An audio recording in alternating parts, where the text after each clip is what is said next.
Hey guys, this will be a review for your maneuvers test, which will be on Tuesday before Thanksgiving, which is Tuesday, November 26th. Just a reminder, if you came to the simulator session today, you don't have to come on Thursday. If you didn't come today, please do come on Thursday.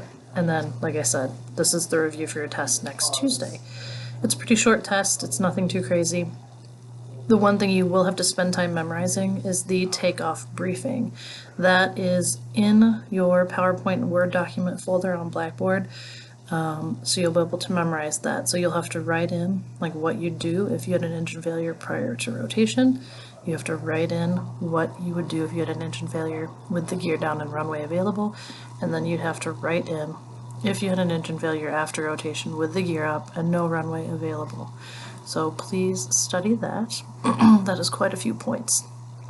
Then we get into some multiple choice. I ask a question basically that says, should you set up and configure the airplane during clearing turns? In case you didn't notice that I emphasized that during class, the answer to that is no. You do clearing turns, you use them to clear the area. When you're done, you can do a flow check and start to configure.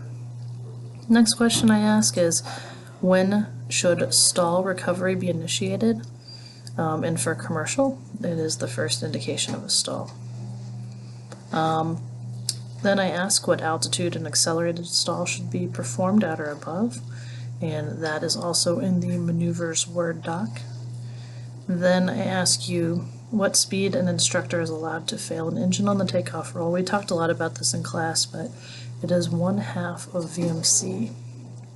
Then I ask you what altitude an instructor is allowed to fail an engine on the upwind, and that is 400 feet. Then I ask what altitude an instructor is allowed to let you feather an engine, and that altitude is 4,000 feet. Next question has to do with VMC. What altitude should that be performed at or above? That is also 4,000 feet. Then I ask a couple more questions about VMC.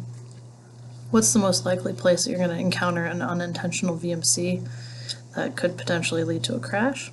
And that would be upwind. The next question about VMC is, when do you recover?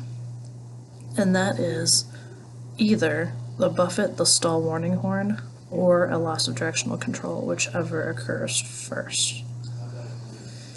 Then I ask about the recovery process for VMC.